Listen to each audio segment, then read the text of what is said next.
What's up guys, and welcome back to WBC Builds, and welcome to this pilot episode of my Minecraft Monument series. So in this series I'll be building real life monuments and landmarks from the UK, bringing them into my world of Whiteburg. The idea is to build the known and the more obscure buildings, so today's video is going to be all about a very obscure building indeed, Sway Tower. So let's jump into the video. I'll tell you guys what it is, why it exists, and who built it. So let's go.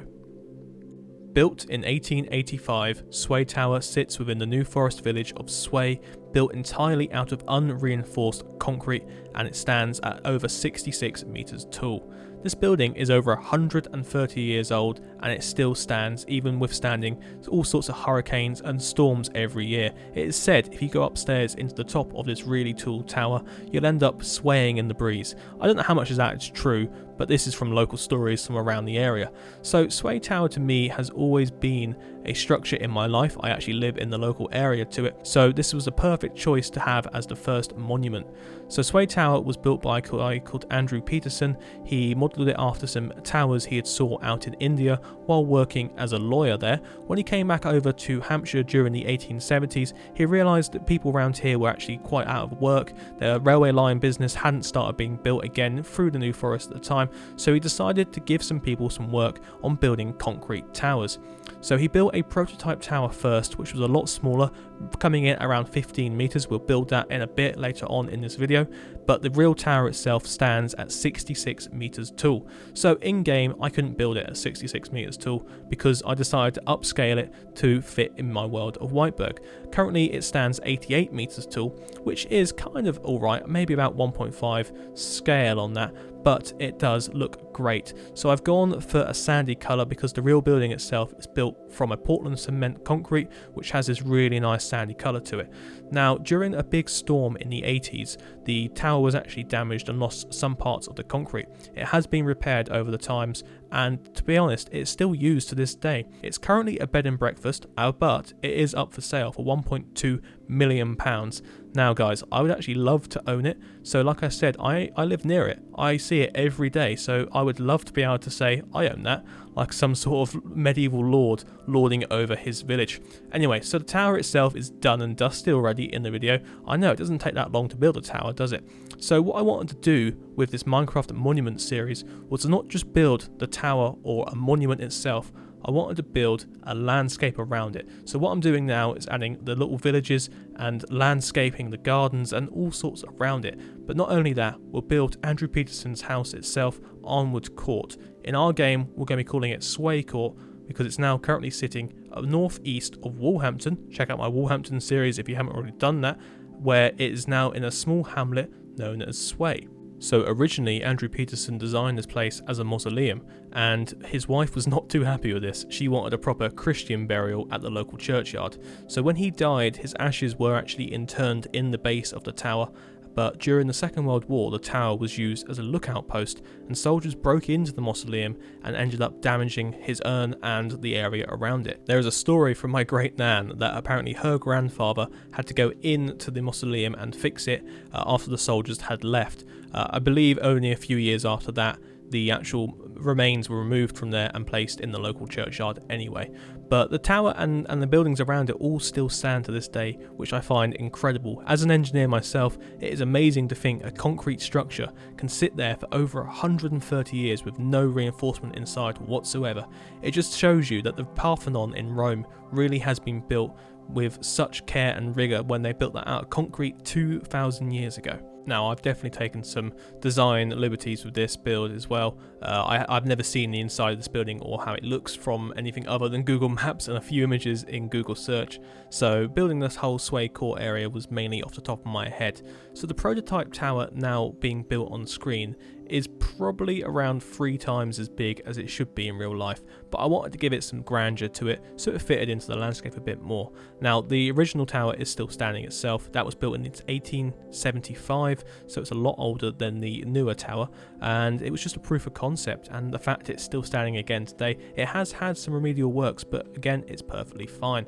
So if you guys want to read a bit more about Sway Tower, I've left a few links down in the description below to the Wikipedia page about Sway itself, and then to a couple more sites I've used for the information here. Although a lot of this information has actually just come from my head because I've been taught about it for my entire life, and I just love to research this sort of thing. Now, there's another link in the description below to a beautiful recreation of this by the Minecraft repro. He actually forced my hand in building this. I was going to leave this for a few more episodes before I built it as episode 1, but because he did such an amazing recreation of it, I had to have a go at it myself sooner rather than later. Right, so that's the time-lapse section of this video. Let's jump into the showcase so I can show you guys a bit more about what I'm happy with this build and to give you a bit of atmosphere with some shaders on. So let's jump into that. So here we have it, Sway Tower, a building I've wanted to build for such a long time, and I'm so happy with how it's turned out in our world of Whiteburg. So you can see here we've got the main tower, and off to my left hand side you can see the prototype tower we mentioned earlier on in the video. But what's that? Also a third tower as well. Yes, there's 3 towers on this site, which is why it's known as the towers in real life. So let's take a look at the main tower itself and what a beautiful structure it is, but yet it also has a strange ugliness to it that just really sets off against all of this green and pleasant landscape. So to me, it is a building that I've just loved throughout my entire life. I always see it like this. When you're wandering around Sway or anywhere in the New Forest, you can just see it sitting there on the landscape being this towering skyscraper. So on the back here you've got the tower, which is actually the staircase. So let's go on side and have a look at this staircase. It's one of those everlasting, never-ending staircases. But you come on in and you can see there's quite a bit of space. It's no floor inside at all. I've gone all the way up to the roof with just emptiness. But yeah, so this is the staircase. We've got a spiral dark staircase going up here. So guys, I'm going to see you at the top because I don't want to take you all the way up here because it's quite a long one. 2 hours later. There we go. There's some light finally at the end of the stairwell. And look at the views. So if the draw distance on here was actually larger, we could see Woolhampton over in this direction. I've been doing some renders lately with Chunky, and the fact that you can see Woolhampton from here is just outstanding.